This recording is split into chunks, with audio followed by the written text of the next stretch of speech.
warahmatullahi wabarakatuh. Alhamdulillahirabbil alamin. Pertama-tama kita panjatkan puji syukur kehadirat Allah Subhanahu wa taala yang telah melimpahkan rahmat dan kesehatan kepada kita semua sehingga kita bisa hadir dan berkumpul bersama di ruangan ini untuk mengikuti kegiatan diseminasi dalam rangka menumbuhkan budaya positif di lingkungan sekolah. Kemudian sholawat serta salam kita haturkan kepada junjungan Nabi kita Nabi Muhammad SAW yang kita nantikan syafaatnya di hari akhir nanti. Pertama saya sampaikan terima kasih kepada Bapak Ibu yang sudah berkenan hadir untuk mengikuti kegiatan diseminasi pada hari ini. Semoga nanti acara yang akan kita lakukan atau yang akan kita jalani nanti bisa menambah wawasan kita terkait dengan penerapan budaya positif di lingkungan sekolah. Baiklah, Bapak Ibu, untuk memulai kegiatan pada hari ini kita awali dengan bacaan basmalah bersama-sama. Bismillahirrahmanirrahim. Harapannya nanti kita bisa mengambil ilmu, bisa mengambil manfaat dari penyampaian materi pada hari ini. Baiklah, saya langsung saja untuk menyampaikan materi bisa dilihat di layar. Yang akan kita bahas pada kesempatan hari ini yaitu menumbuhkan budaya positif di lingkungan sekolah. Apa itu budaya positif? Sebelum kita membahas ke sana, di sini ada beberapa pertanyaan pemantik. Yang pertama, apakah hukuman dapat mendisiplinkan anak?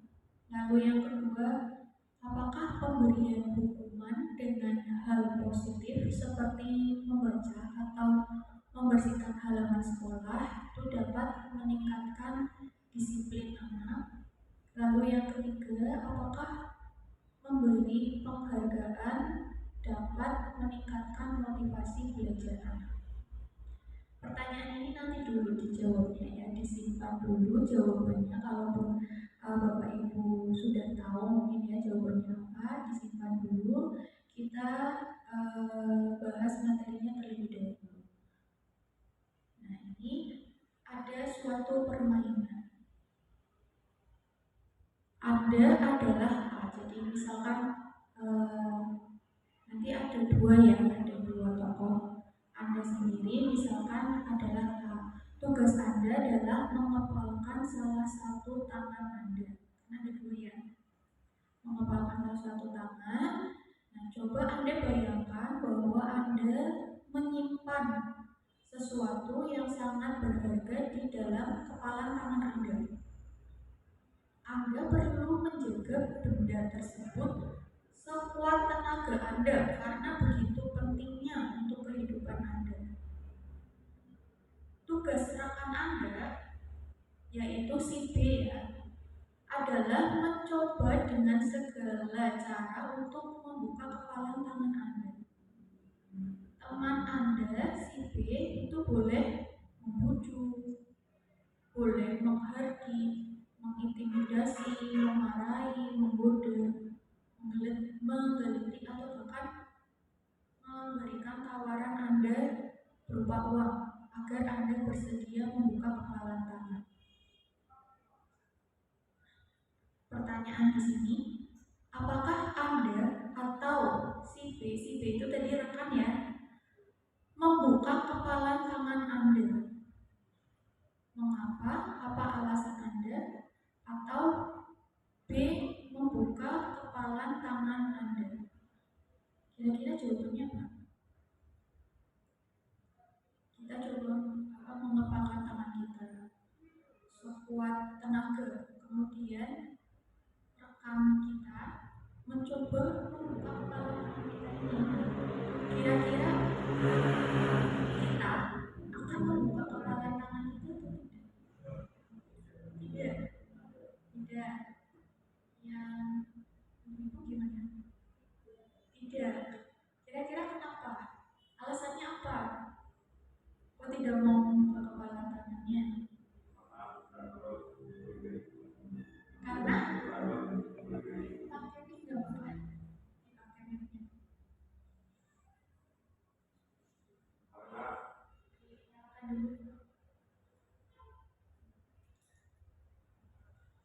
karena yang ada di kepala tangan kita itu berharga untuk kehidupan kita.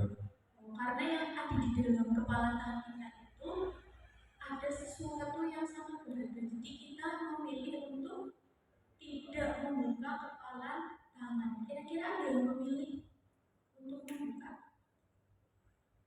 Tidak. Semuanya sepakat untuk tetap tutup ya. Alasannya karena ada sesuatu yang berharga di genggaman tangan kita. Coba kita lihat di pertanyaan yang ketiga. Dalam kegiatan ini sesungguhnya siapa sih yang memegang kendali atau kontrol untuk membuka atau menutup kepala tangan kita? Kan tadi kan kita mengepalkan tangan, kemudian tangan kita berusaha untuk membuka, tapi kita memilih untuk tetap memegang ya. Kira-kira yang memegang kendali atau kontrol untuk membuka atau menutup kepala tangan kita itu siapa? Diri sendiri ya. Nah, jadi dalam teori kontrol hanya kita sendiri yang bisa mengendalikan diri kita. Orang lain itu tidak bisa mengendalikan kita atau mengontrol kita. Nah, tuh poinnya di situ. Nah, di sini ada ilusi kontrol atau miskonsepsi. Miskonsepsi tahu ibu ibu kesalahpahaman. Kesalahpahaman kita selama ini tentang teori kontrol. Yang pertama, ilusi guru mengontrol murid. Itu sebenarnya adalah suatu miskonsepsi atau kesalahpahaman. Karena yang namanya murid itu sebenarnya tidak bisa dikontrol oleh siapapun. Karena berdasarkan teori kontrol tadi, hanya kita sendiri yang mampu mengontrol diri kita. Gitu. Ya, jadi siapapun termasuk guru itu tidak bisa mengontrol murid. Kalau ada murid yang ada yang mau dikontrol itu sebenarnya mereka sedang membiarkan dirinya untuk dikontrol oleh orang lain. Jadi pasrah gitu. Sebenarnya dia sedang pasrah. Dia menyerahkan dirinya supaya mau dikontrol oleh orang lain. Ya. Kemudian yang kedua, ilusi bahwa semua penguatan positif itu efektif dan bermanfaat.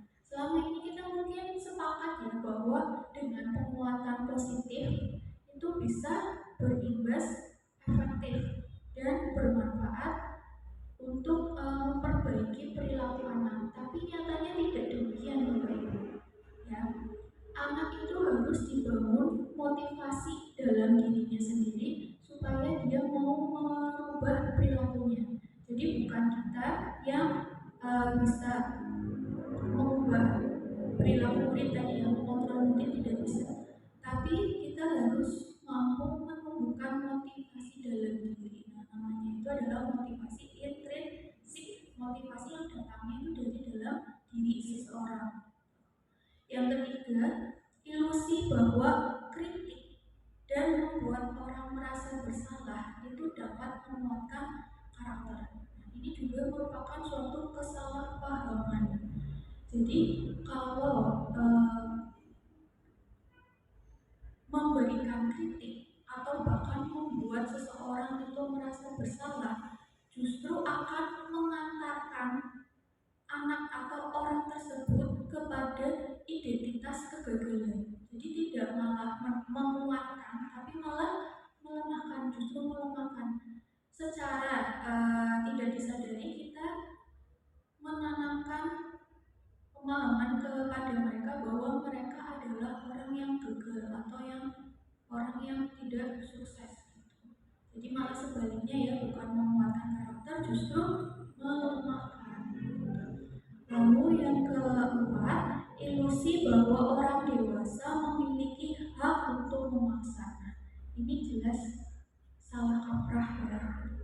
Orang dewasa memiliki hak untuk memaksa. Jadi seharusnya seseorang itu melakukan suatu tindakan tadi karena motivasi dari dalam dirinya, bukan berdasarkan paksaan dari orang lain, bahkan dari orang dewasa sekalipun.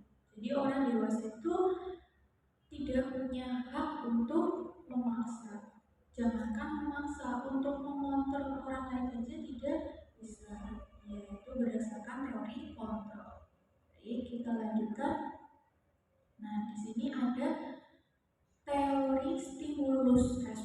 dan teori kontrol. Apa sih itu sebenarnya teori kontrol? Yang selama ini kita pahami itu namanya stimulus respon. Contohnya apa, Bu?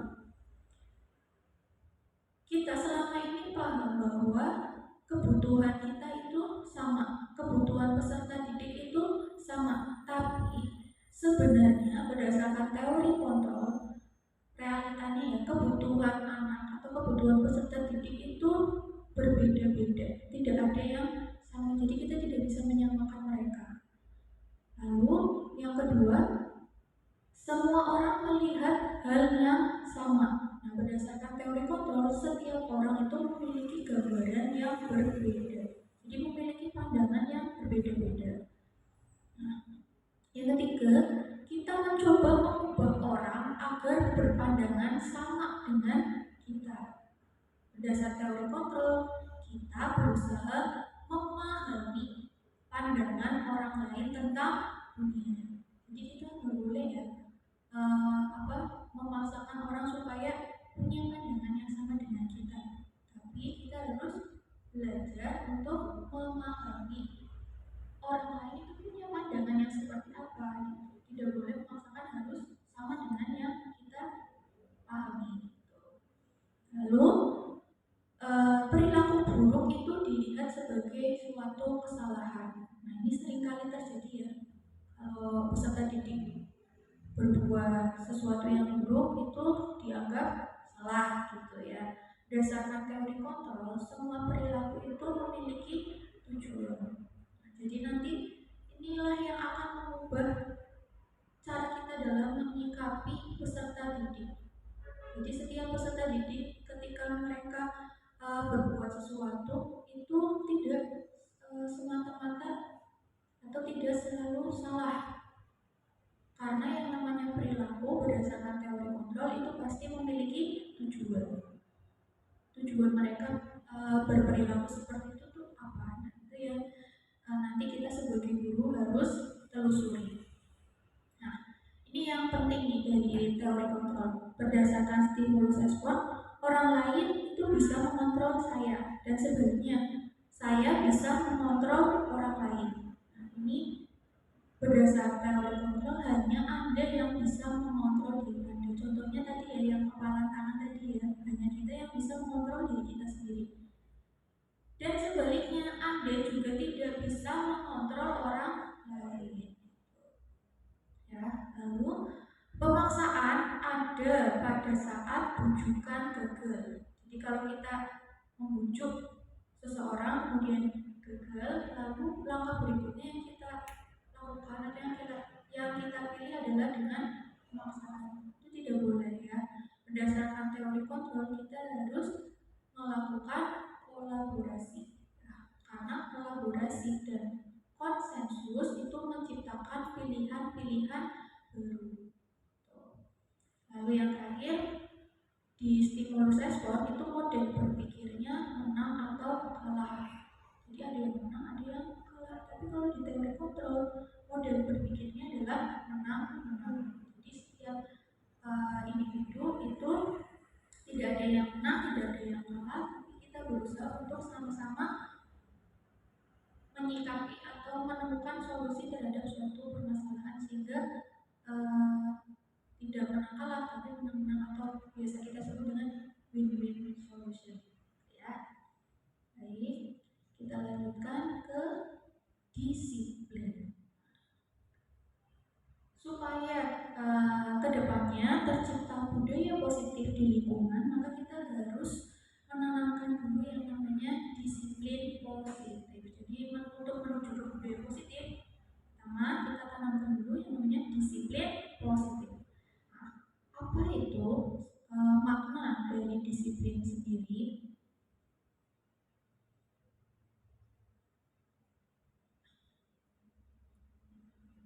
Ya, berikutnya disiplin di sini ini mengacu pada disiplin diri yang memiliki tanggung jawab terhadap apa yang dilakukannya berdasarkan nilai-nilai yang diyakini.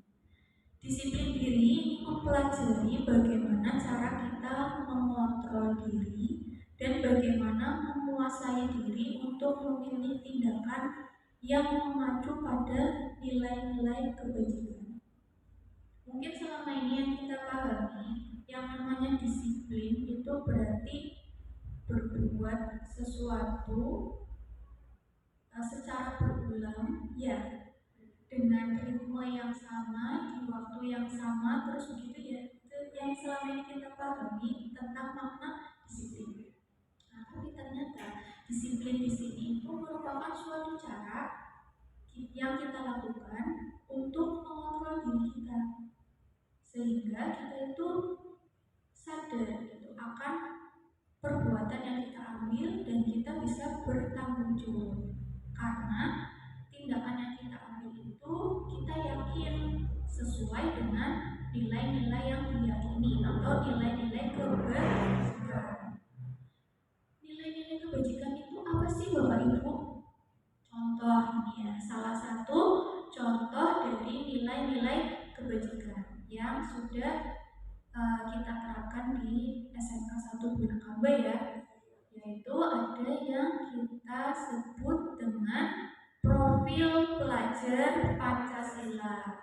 Di sini ada 6 nilai kebajikan. Yang pertama, beriman, bertakwa kepada Tuhan Yang Maha Esa dan berakhlak mulia.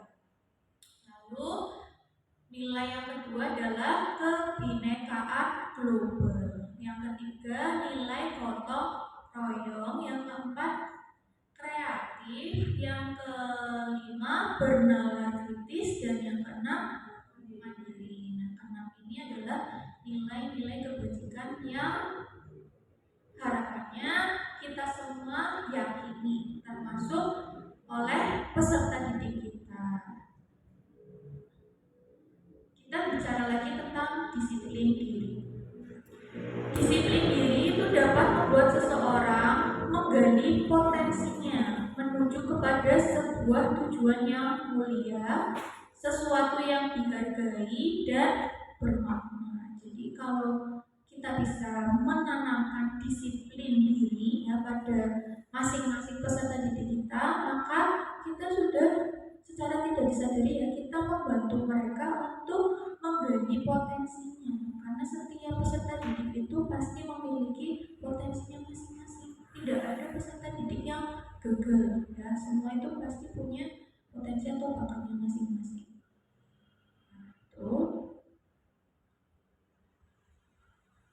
Ini gambar Ki Hajar Dewantara ya.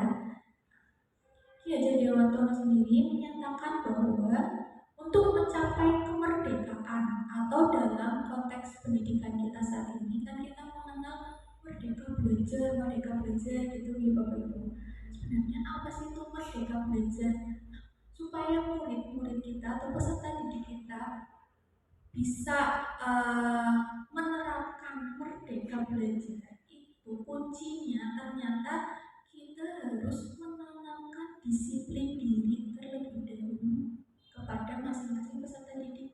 Kalau setiap peserta didik sudah mampu mendisiplinkan dirinya sendiri, maka mereka akan menjadi manusia yang merdeka. Merdeka itu bukan berarti bebas-bebasnya tidak, tapi maksudnya peserta didik itu bisa bertanggung jawab atas pilihannya atau atas perilaku yang diambil oleh mereka. Itu yang dimaknai sebagai merdeka, terutama merdeka dalam belajar. Jadi mereka bebas mau berperilaku seperti apa asalkan mereka itu bertanggung jawab atas perilaku yang dimiliki.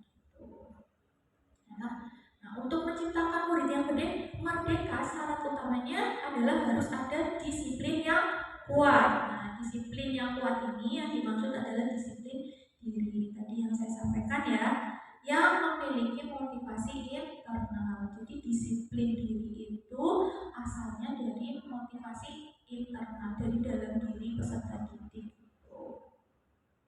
Nah, ini makna disiplin positif.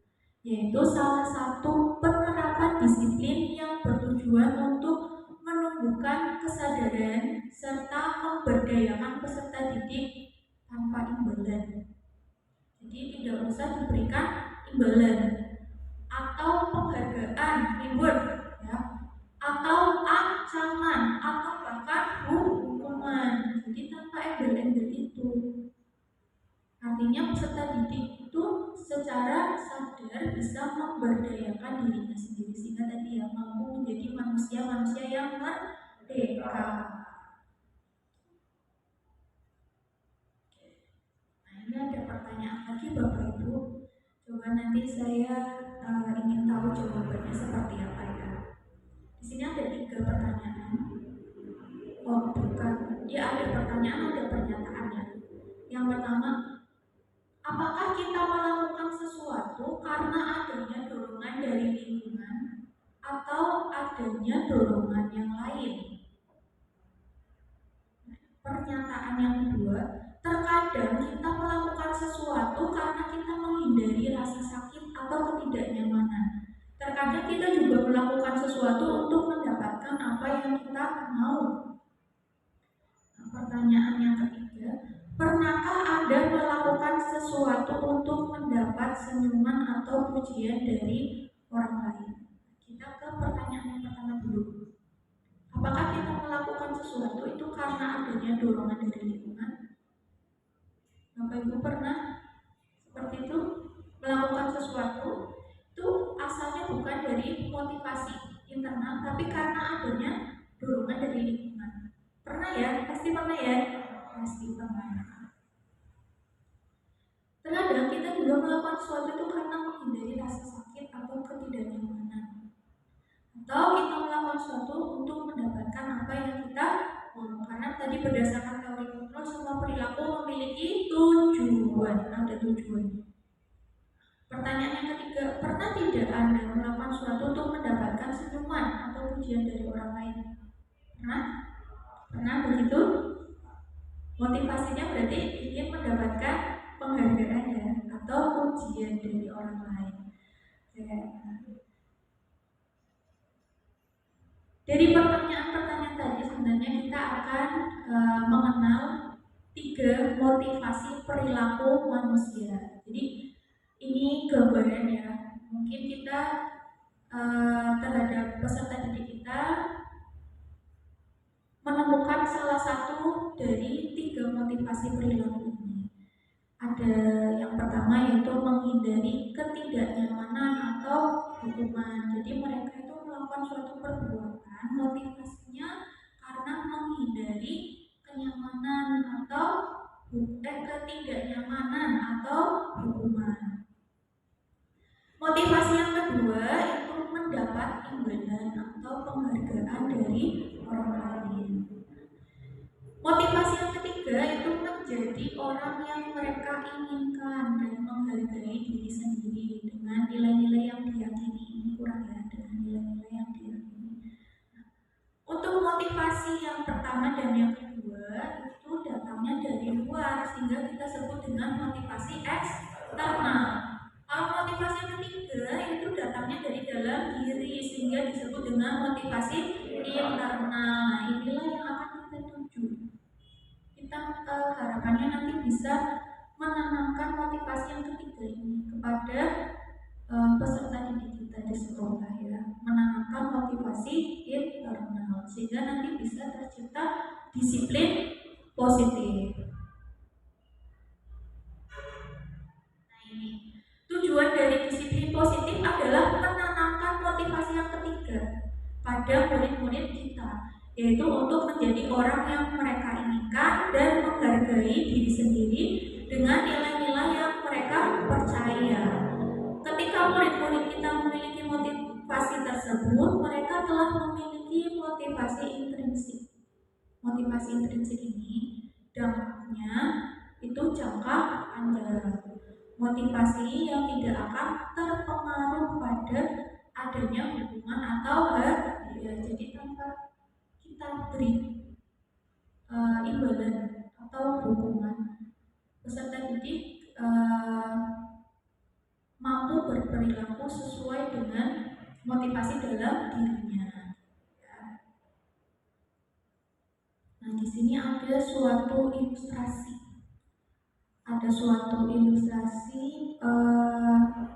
Seperti ini. Ada seorang siswa bernama Iva.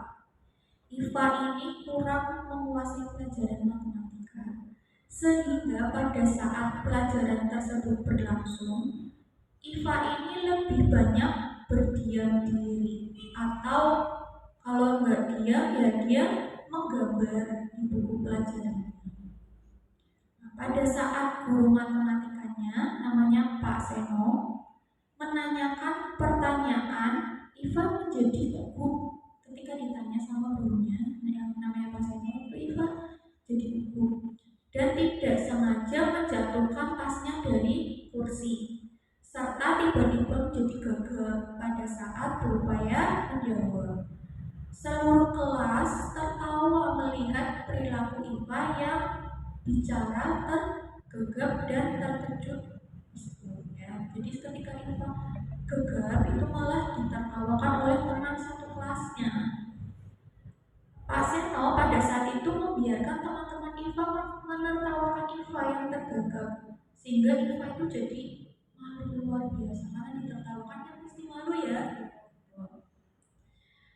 Nah, Pak Seno ini malah meminta Iva untuk maju ke depan kelas, menyuruh Iva untuk berdiri di depan kelas sambil menunjuk hidungnya karena tidak bisa menjawab pertanyaan dari Pak Seno. Jadi udah tadi ditertawakan karena gagap, diminta untuk berdiri di depan, gitu ya. Kelas pun semakin gaduh dan anak-anak pun tertawa melihat Iva di depan kelas memegang ujung hidungnya. Dari ilustrasi tadi, apakah Bapak Ibu setuju dengan tindakan Pak Seno terhadap Iva? Tidak, atau ada yang setuju? Coba yang tidak, alasannya kenapa? Karena itu seperti mengucilkan anak tersebut. Jadi anak tersebut itu bisa introvert atau lebih berdiam lagi karena tidak ada motivasi dari guru tersebut. Terima kasih. Luar biasa sekali jawaban dari Pak Bahtiar nih. Betul sekali tadi apa yang dikatakan Pak Bahtiar. Kalau menurut saya pun saya kurang setuju dengan tindakan Pak Seno karena secara tidak disadari Pak Seno itu sudah melakukan perundungan terhadap Iva. Ya, jadi bukan cuma sesama teman yang bisa melakukan perundungan, ternyata guru bisa melakukan perundungan terhadap Iva. Contohnya di kasus tadi ya, Pak Seno tidak memberikan penguatan kepada si Iva, tapi malah justru semakin merendahkan dia di depan teman-temannya yang lain. Kalau tadi yang setuju, siapa ya? Alasannya kenapa ya? Coba alasannya kenapa? Bu Kesya atau Bu Dudit? Siapa yang mau jawab? Oh, tidak setuju. Oke, berarti kita sepakat ya tidak setuju dengan tindakan Pak Seno terhadap Iva. Lalu pertanyaan yang kedua, menurut Anda tindakannya Pak Seno terhadap Iva itu merupakan suatu hukuman atau konsekuensi? Nah, kita mengenal istilah baru. Ternyata selain hukuman itu ada yang namanya konsekuensi. Tindakan Pak Seno itu kira-kira termasuk hukuman atau konsekuensi? Coba.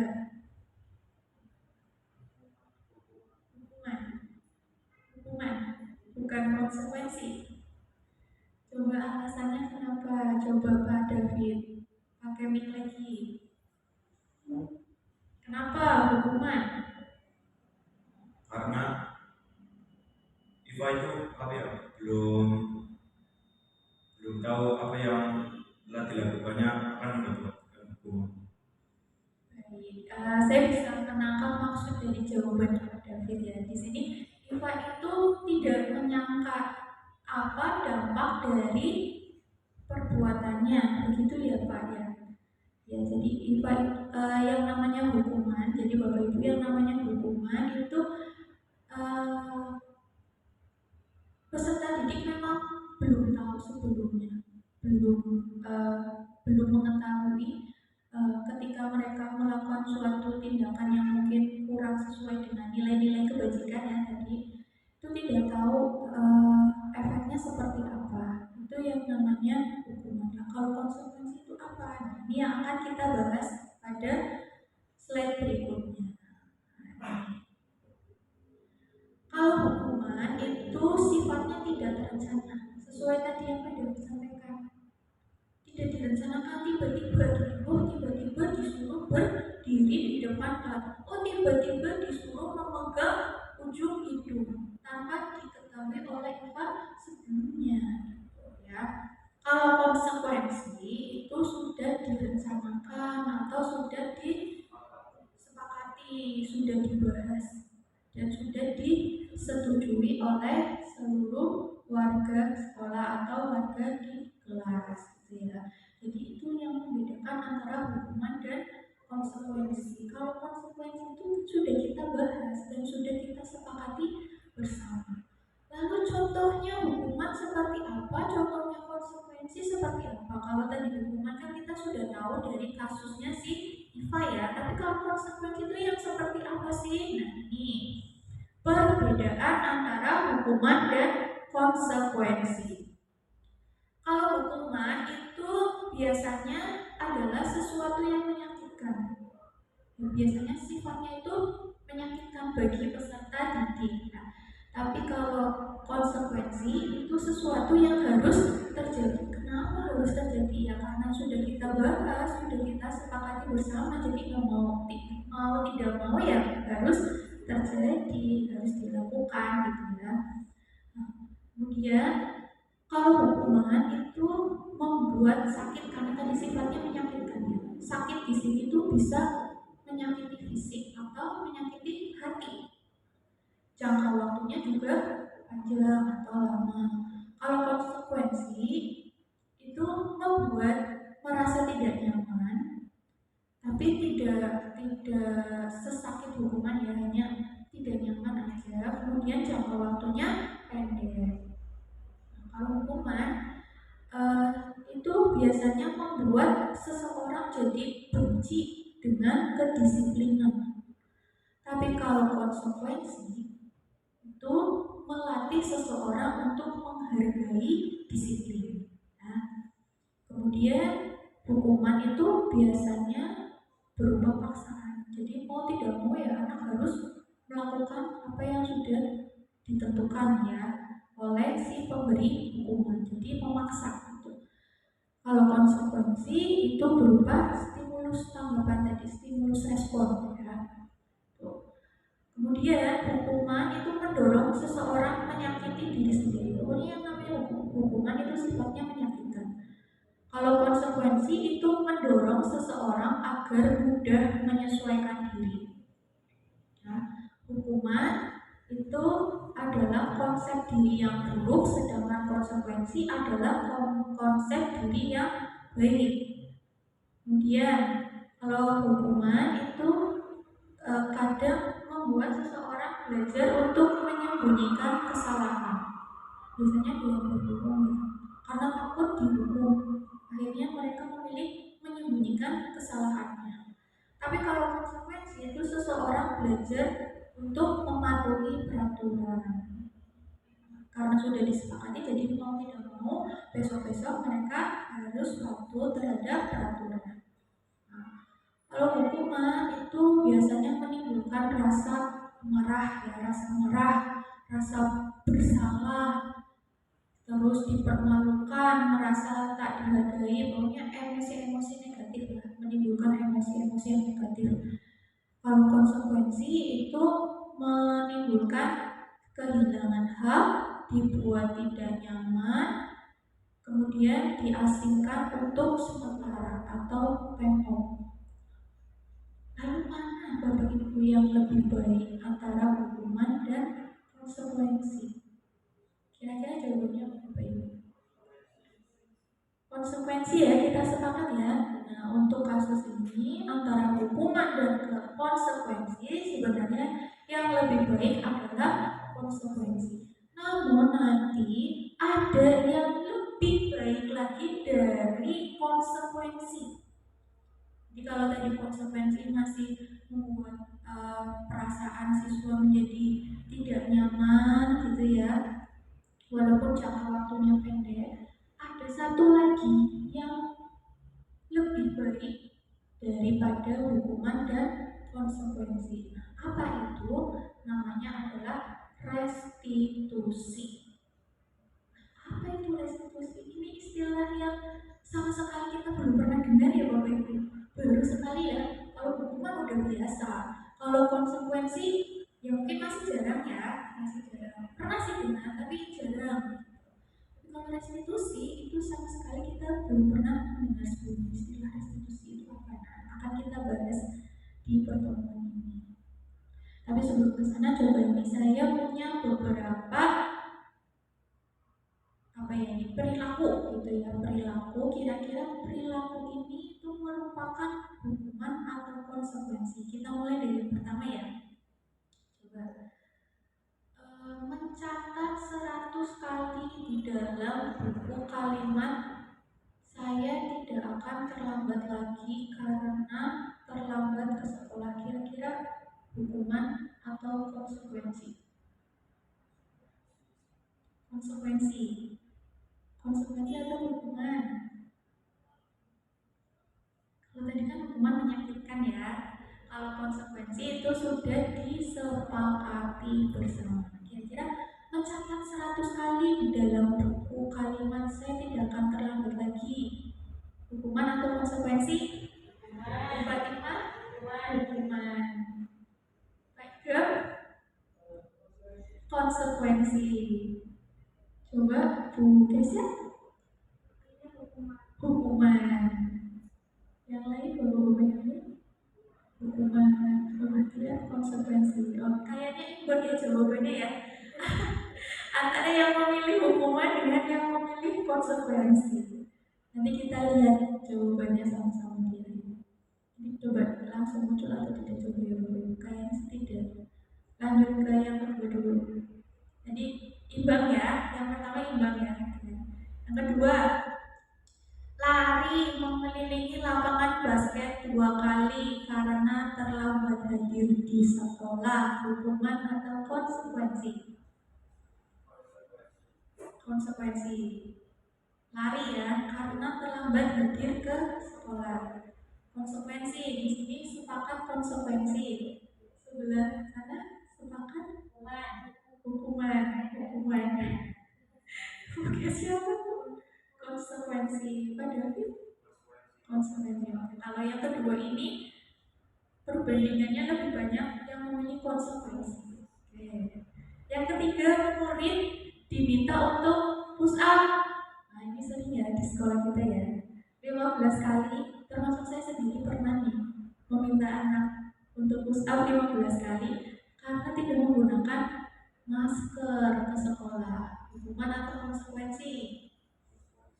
Konsekuensi. Hukuman. Bingung. Ingat kata kuncinya, hukuman itu menyakitkan, kalau konsekuensi itu sudah disepakati. Konsekuensi ya, konsekuensi oke, lebih banyak yang memilih konsekuensi. Tergantung. Gimana di awal terlambat, tapi itu sudah tertulis kalau anaknya terlambat berapa menit diubah hukuman misalnya berapa kali ataupun lari. Nah, tapi kan kalau misalnya anak terlambat, saya ditanya dulu, jadi terlambatnya kenapa? Apakah badannya iya? Kenapa? Alasannya ya, alasannya kenapa dia? Jadi tadi jawabannya tergantung sudah disepakati atau belum. Kalau sudah disepakati berarti tadi kan sudah tertulis gitu ya Bu. Tapi menurut saya kalau seperti suruh lari, kemudian push up, sebetulnya hukuman. Karena sifatnya menyakitkan ya Bu. Iya. Oke, kita keep dulu jawabannya. Lanjut ke kasus yang keempat. menggantikan kertas tugas teman yang telah dicoret-coret. Hukuman atau konsekuensi? Hukuman, mengganti kertas tugas. Oke, sepakat hukuman? Oke, yang keempat sepakat merupakan hukuman. Yang kelima, membersihkan tumpahan air di meja tulis karena tersenggol pada saat belajar. Hukuman atau konsekuensi? Ada yang hukuman, ada yang konsekuensi. Konsekuensi. Sepakat konsekuensi? Hukuman, oke. Tapi kayaknya yang jawab konsekuensi lebih banyak daripada hukuman. Lanjut, murid disuruh untuk tidak mengenakan sepatu seharian di sekolah karena tidak mengenakan sepatu hitam. Konsekuensi. Oke, sepakat konsekuensi. Yang terakhir, lari mengelilingi lapangan basket 2 kali karena terlambat 10 menit untuk pelajaran PJOK.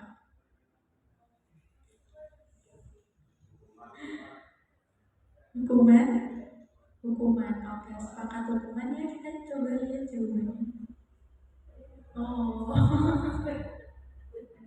Yang pertama tadi benar, hukuman ya. Yang kedua juga benar, hukuman. Tadi kan lebih banyak yang jawab hukuman ya. Yang ketiga juga benar, hukuman. Nah, yang keempat nih, tadi kan pada milihnya hukuman, ternyata merupakan konsekuensi. Kalau yang kelima ini sudah benar ya, konsekuensi. Lalu yang keenam tadi jawabannya apa? Kayaknya konsekuensi deh tadi jawabannya ya. Ternyata merupakan hukuman. Nah, yang terakhir ini konsekuensi. Coba kita telaah bersama-sama sebenarnya yang membedakan hukuman dan konsekuensi apa sih? Tadi yang saya sampaikan Bapak Ibu di awal, kuncinya adalah kalau hukuman itu biasanya sifatnya menyakitkan, kemudian bisa menimbulkan amarah, rasa kesel gitu dalam diri sendiri. Kesel, tahu-tahu diminta ini, diminta itu, tanpa mereka kenapa sih harus seperti itu? Kenapa saya disuruh begini? Kenapa saya disuruh begitu? Tidak ada alasannya. Itu hukuman. Tapi kalau konsekuensi itu sifatnya tidak menyakitkan, hanya membuat rasa tidak nyaman sebentar gitu. Makanya di sini mengganti kertas tugas teman itu menyakitkan tidak? Menyakitkan fisik ataupun hati tidak? Tidak kan? Tidak menyakiti kan? Hanya membuat tidak nyaman sebentar gitu maksudnya. Kemudian membersihkan tumpahan air di meja itu menyakitkan tidak? Tidak ya? Tidak lah, cuma membersihkan tumpahan air. Cuma kalau rasa tidak nyaman kan ada gitu. Kemudian yang terakhir, lari mengelilingi lapangan basket 2 kali karena terlambat 10 menit untuk pelajaran PJOK. Konsekuensi karena iya pelajaran PJOK berarti kan sudah dibahas sebelumnya ya ketika pelajaran. Nanti kalau telat kalian lari loh ya di lapangan sepakat. Jadi ketika dia telat ya harus dilakukan ya karena sudah disepakati. Itu yang membedakan antara hukuman dan konsekuensi. Nah, materi berikutnya adalah terkait dengan keyakinan kelas. Itu keyakinan kelas ini juga istilah baru ya? Apa sih itu keyakinan kelas? Keyakinan kelas ini sebenarnya asal muasalnya itu dari peraturan atau tata tertib di kelas. Pasti kan Bapak Ibu ketika mengajar siswanya belajar itu kan ada atau punya tata tertib yang harus dilakukan di kelas. Tata tertib itu kemudian dijadikan sebuah keyakinan, namanya keyakinan kelas gitu ya. Keyakinan kelas itu sifatnya lebih abstrak daripada peraturan yang lebih rinci dan konkret. Biasanya kalau peraturan kan real ya, jelas gitu, konkret. Tapi kalau keyakinan itu sifatnya lebih abstrak karena keyakinan biasanya sesuatu yang dari dalam diri ya. Abstrak kan sifatnya. Kemudian keyakinan kelas itu berupa pernyataan-pernyataan yang universal.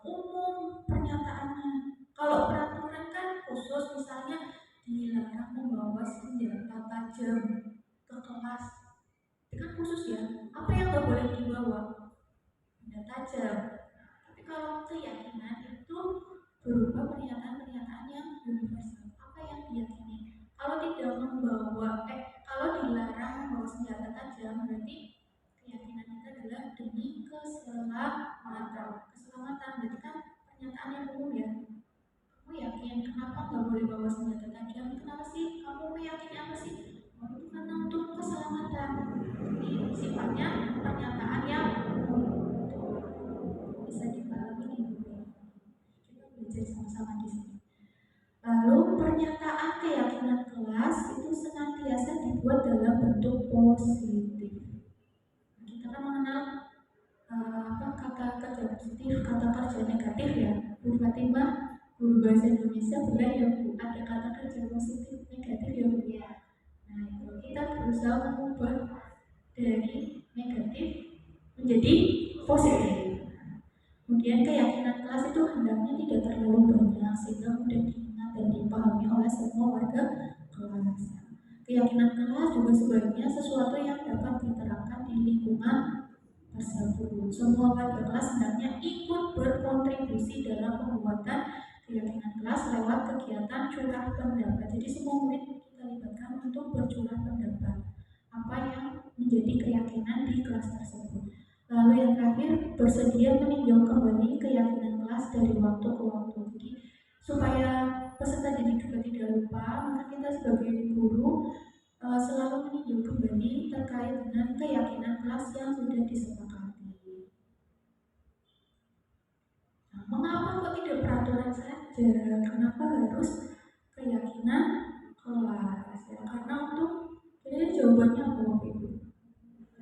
Untuk mengubah mindset yang negatif menjadi mindset yang positif, karena keyakinan kelas itu yang kita yakini adalah tadi nilai-nilai kebajikan, nilai-nilai kebaikan.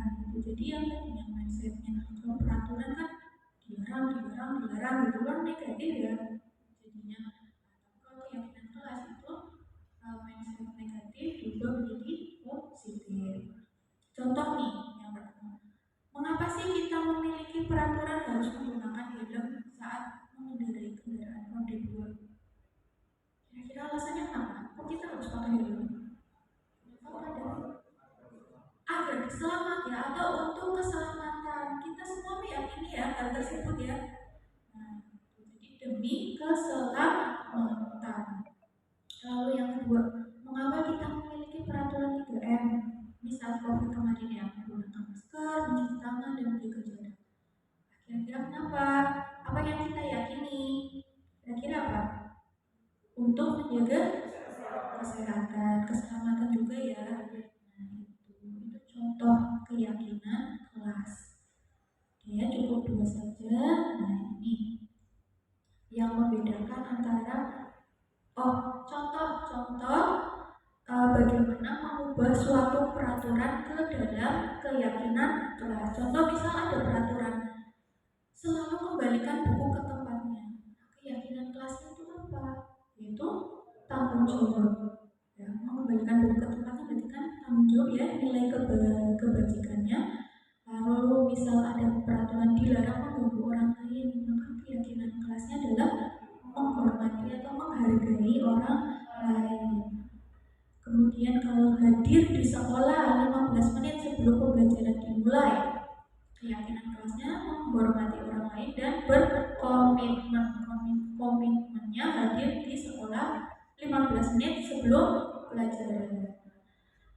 Lalu dilarang melakukan kekerasan. Keyakinan kelasnya adalah keselamatan dan menghormati orang lain.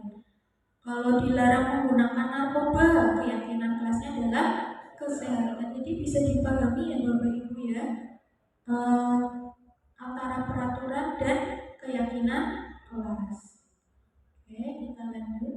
Nah, materi berikutnya adalah kita akan belajar tentang 5 kebutuhan dasar manusia. Peserta didik kita di sekolah itu kan juga manusia ya. Mereka memiliki 5 kebutuhan dasar. Apa sih itu kebutuhan dasar tersebut. Yang pertama yaitu bertahan hidup. Kemudian yang kedua, kebutuhan akan penguasaan. Yang ketiga, kebutuhan akan kasih sayang dan rasa diterima. Yang keempat adalah kebutuhan akan kebebasan. Dan yang kelima adalah kebutuhan akan kesenangan. Jadi ada 5 kebutuhan dasar yang dimiliki oleh peserta didik kita. Tugas kita sebagai guru adalah mampu memahami sebenarnya mereka itu butuhnya apa sih. Apakah butuh kasih sayang, butuh kebebasan, butuh kesenangan, atau yang lainnya. Nah, itu nanti yang akan kita belajar bersama di sini. Ya. Ini beberapa contoh kalimat yang menyatakan kebutuhan dasar manusia. Yang pertama misalnya kebutuhan akan kebebasan. Contohnya, aku senang bisa pergi ke tempat-tempat yang aku suka. Nah, itu berarti butuh akan kebebasan. Lalu yang kedua, kebutuhan akan penguasaan. Contohnya adalah aku merasa bangga dan keren. Penguasaan. Lalu yang ketiga, kebutuhan akan kasih sayang dan diterima. Contohnya, ibu guru tidak menyapaku hari ini, padahal aku pakai jepit rambut baru. Kan butuh perhatian, kasih sayang, gitu ya. Contoh berikutnya, kebutuhan akan kesenangan. Itu contoh kalimatnya, aku suka main game sama Bumi karena seru main game sama Bumi itu. Berarti itu kebutuhan akan kesenangan. Itu tadi contoh-contoh kalimat yang menyatakan kebutuhan dasar manusia. Ini ada pertanyaan lagi Bapak Ibu. Kita berefleksi diri ya, merefleksikan diri kita. Sebagai seorang guru, ketika murid Anda melakukan kesalahan, kira-kira tindakan mana yang akan Anda lakukan? Yang pertama, menunjukkan kesalahannya dan memintanya melihat kesalahannya baik-baik, atau mengatakan, kamu seharusnya tahu bagaimana kamu harus bertindak, atau mengingatkan murid Anda akan kesalahannya yang sama di waktu sebelumnya, atau bertanya padanya, kenapa sih kamu melakukan sesuatu yang seharusnya tidak kamu lakukan? Yang terakhir, mengkritik dan membiarkannya. Kira-kira yang selama ini Bapak Ibu lakukan itu yang mana? Tentunya masing-masing berbeda-beda ya. Ada yang kalau siswanya melakukan kesalahan kemudian mengingatkan lagi, kamu dulu juga pernah loh berbuat seperti ini, kamu ingat tidak? Pasti ada yang pernah begitu. Atau ada yang tadi contohnya seperti yang Bu Fatimah sampaikan, tanya ke anak yang melakukan kesalahan, kenapa sih kamu melakukan tadi kan contohnya terlambat ya tadi, kenapa sih kamu kok bisa terlambat, dan ditanya alasannya kenapa. Atau Bapak Ibu, kita lanjutkan kembali tadi sampai di tindakan mana yang akan dilakukan ketika murid melakukan kesalahan. Tadi ada 5 gambaran bagaimana tindakan yang selama ini mungkin kita lakukan kalau kita menghadapi murid yang bermasalah ya. Nah, kelima tindakan ini itu sudah baik sebenarnya, sudah baik. Itu tujuannya adalah untuk menyadarkan murid akan perilakunya yang masih salah. Tapi ada satu pilihan yang dapat kita terapkan ya ketika kita menghadapi siswa kita yang melakukan kesalahan. Nah, tadi yang saya sampaikan di awal yaitu dengan suatu restitusi. Jadi bukan dengan cara memberi hukuman, bukan dengan konsekuensi, tapi dengan melakukan restitusi. Apa itu restitusi? Restitusi ini adalah proses menciptakan kondisi bagi murid untuk memperbaiki kesalahan mereka. Kita sebagai guru menciptakan suatu kondisi gimana caranya murid itu bisa memperbaiki kesalahan mereka, sehingga mereka itu bisa kembali pada kelompok mereka dengan karakter yang lebih kuat. Jadi di restitusi ini tujuannya adalah menguatkan karakter peserta didik yang melakukan suatu kesalahan. Restitusi juga merupakan proses kolaboratif. Kenapa disebut proses kolaboratif? Karena antara guru dan murid itu bekerja sama untuk mencari solusi atas perbuatan yang dilakukan oleh murid. Ya. Nah, proses kolaborasi ini mengajarkan murid untuk tadi ya mencari solusi atas permasalahan mereka. Kemudian membantu murid untuk berpikir berpikir tentang apa, yaitu tentang orang seperti apa yang mereka inginkan atau tujuan mulianya, dan bagaimana mereka harus memperlakukan orang lain. Itulah yang dinamakan dengan restitusi. Ada 9 ciri-ciri restitusi. Yang pertama, restitusi itu bukan untuk menebus kesalahan, namun untuk belajar dari kesalahan. Yang kedua, restitusi itu untuk memperbaiki hubungan. Nah, yang ketiga, restitusi itu berupa tawaran, bukan paksaan. Jadi murid itu diberikan kesempatan untuk melakukan sesuatu, tapi sifatnya bukan paksaan, melainkan tawaran. Kira-kira apa yang akan kamu lakukan untuk memperbaiki kesalahan kamu? Nah, contohnya nanti seperti itu. Ya.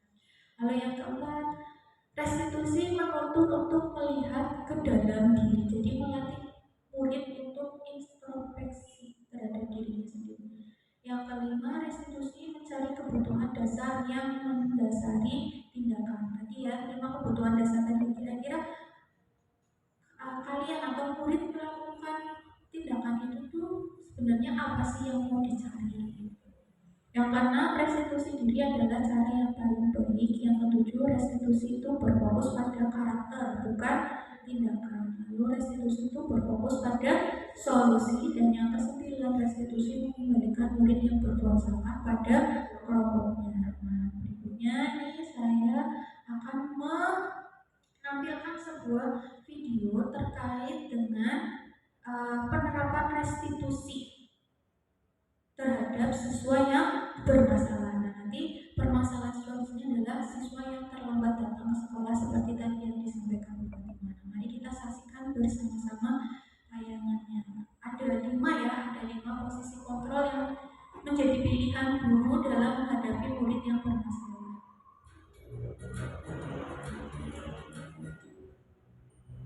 Salam bahagia Ibu dan Bapak Guru hebat. Dalam penerapan disiplin positif restitusi, salah satu program yang dikembangkan adalah 5 posisi kontrol. 5 posisi kontrol dalam restitusi adalah proses perjalanan seorang pendidik agar dapat mengenali dirinya. Pada video kali ini, kita akan membahas tentang 5 posisi kontrol yang dikembangkan oleh Diane Rosen dan contoh penerapannya.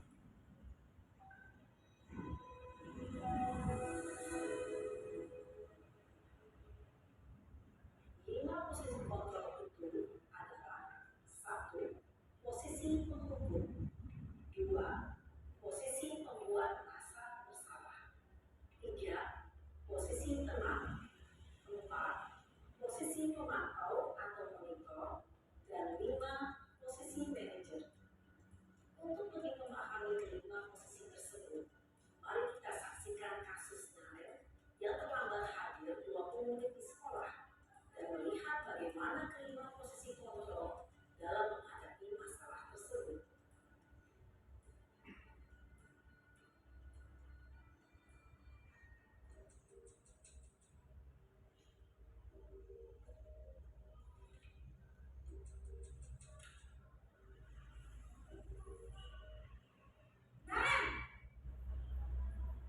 Sini kamu. Selalu terlambat. Kamu deh, pasti terlambat.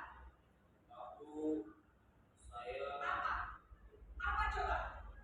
Alasan kamu apa lagi? Kapan sih kamu tidak terlambat?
Iya Bu, habis ibu saya lupa bangunkan saya Bu.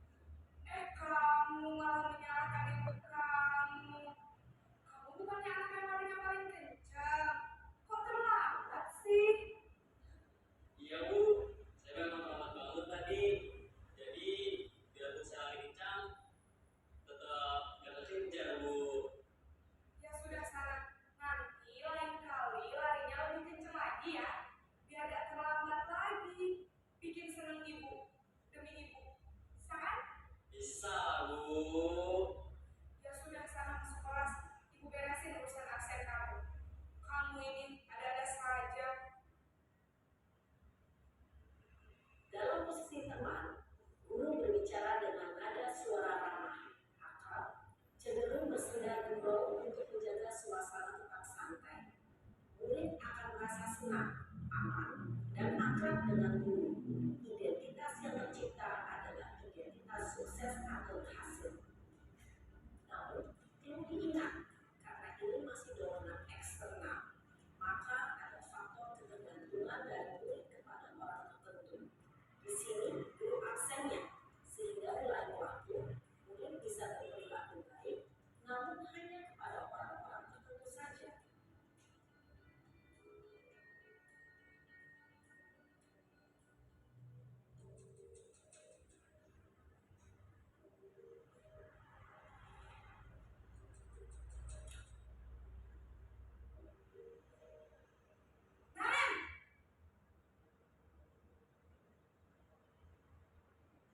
Selamat pagi Bu. Naren, apa peraturan sekolah kita tentang jam berapa kita harus masuk sekolah, Nak?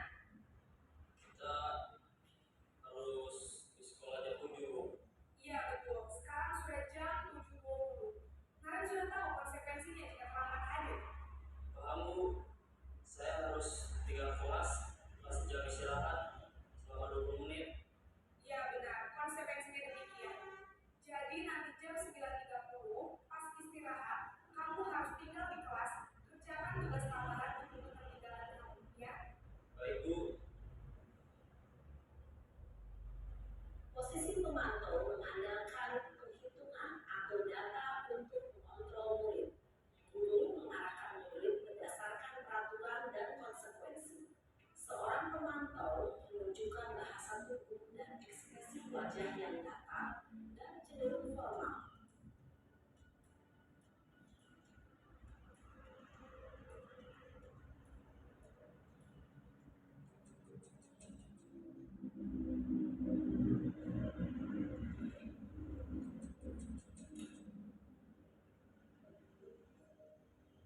Naren,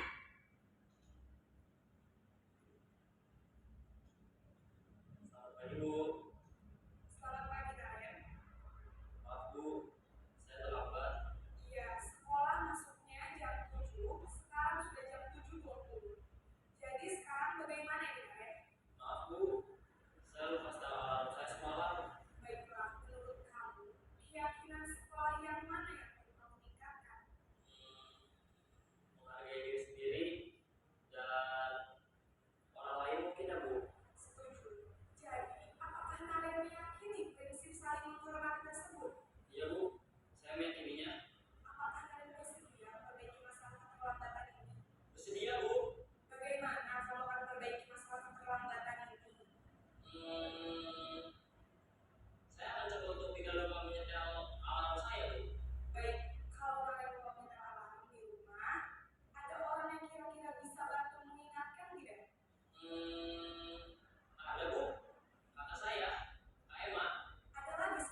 Mari terus berlatih dan bersemangat. Selamat menerapkan. Salam dan bahagia Ibu dan Bapak Guru. Hebat.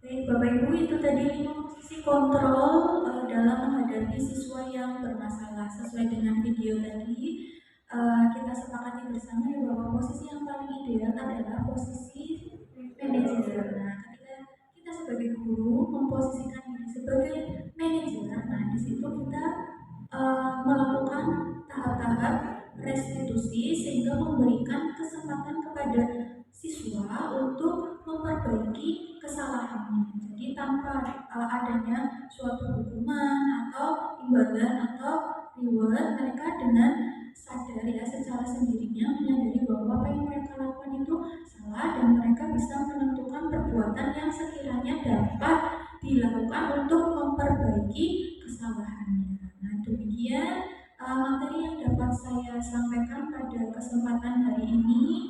Kira-kira dari penyampaian saya ada yang mungkin Bapak Ibu guru ingin tanyakan atau barangkali ada Bapak Ibu yang ingin menanggapi terkait dengan penerapan budaya positif di lingkungan sekolah. Saya beri kesempatan, monggo barangkali ada yang mau bertanya atau memberikan tanggapan.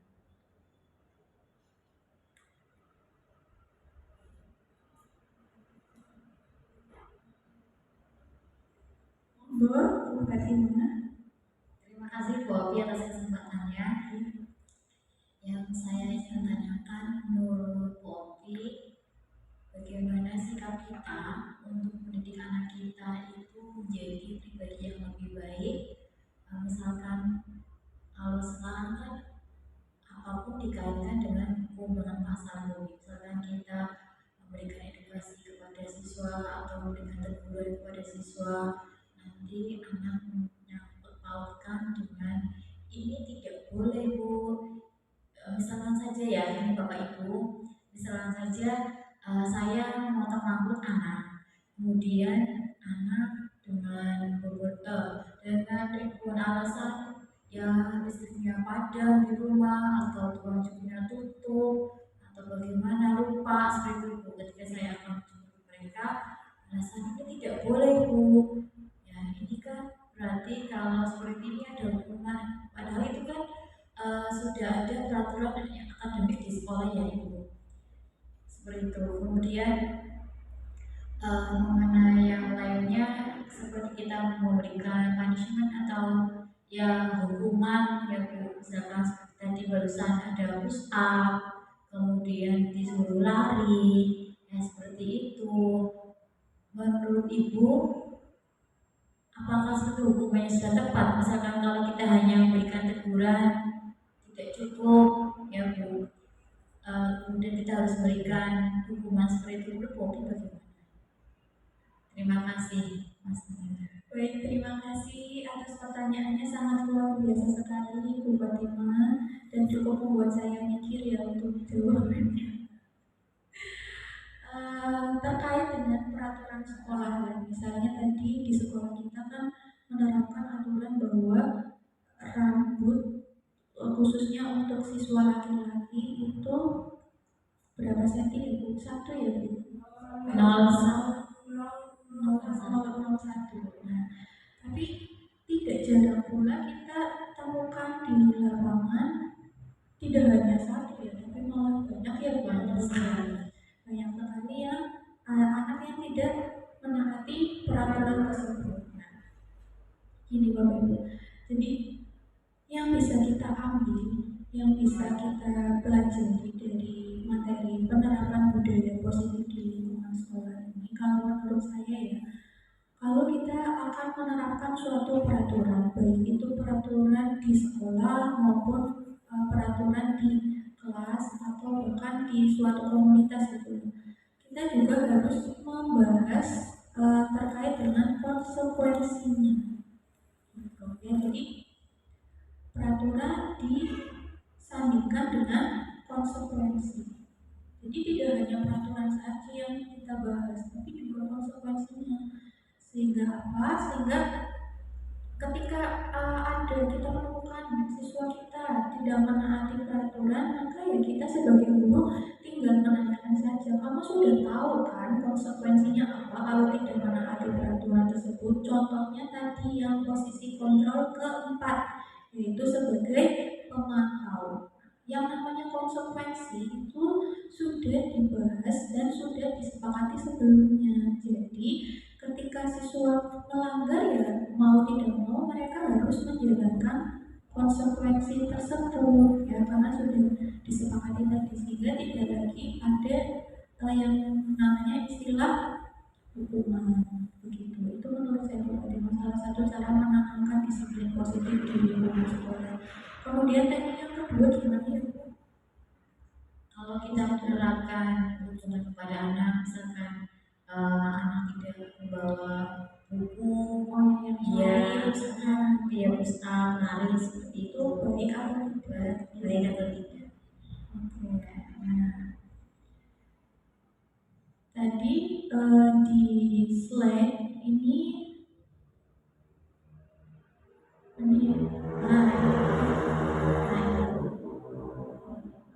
saya tanyakan kembali ya, mengenai hukuman dan konsekuensi. Kalau hukuman itu biasanya suatu yang menyakitkan harus terjadi, kemudian membuat rasa sakit baik fisik maupun hati, lalu membuat seseorang membenci kedisiplinan, bersifat paksaan, dan lain-lain. Kalau kita melihat pernyataan ini, maka kita bisa menyimpulkan bahwa sebenarnya hukuman itu hanya akan membuat siswa kita memiliki emosi-emosi yang negatif. Jadi malah membuat mereka itu jadi marah, dendam, merasa bersalah, ini yang terakhir ya, merasa dipermalukan atau bahkan merasa tidak dihargai. Jadi kalau menurut saya sebisa mungkin kita sebagai guru coba belajar sedikit demi sedikit untuk tidak serta-merta apa-apa dihukum. Kalau anak berbuat salah dihukum.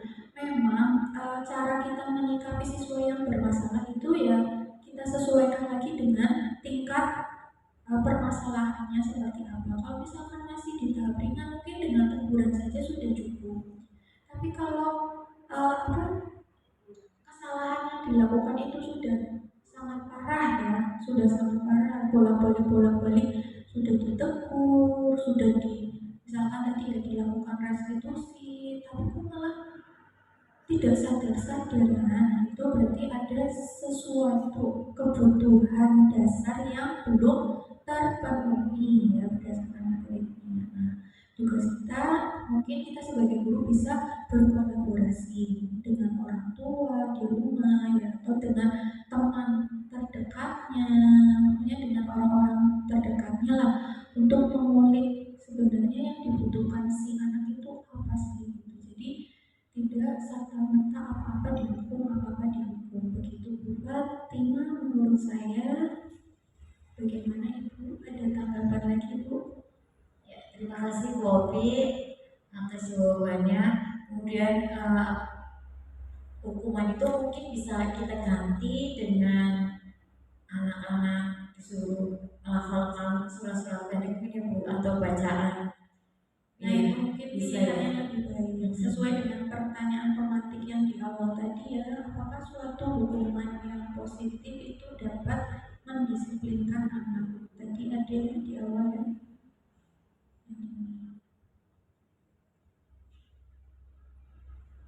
Nah, yang kedua, pertanyaan yang kedua, pemberian hukuman dengan hal positif.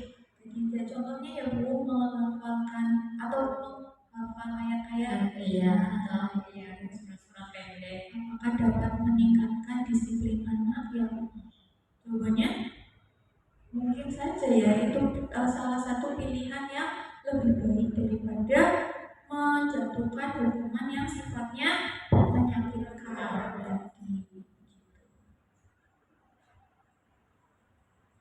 Ada lagi Bu Fat? Cukup, terima kasih Bu Opi. Bagaimana dengan Bapak Ibu yang lain? Sudah cukup? Baik, alhamdulillah kita sudah tiba di penghujung acara nih.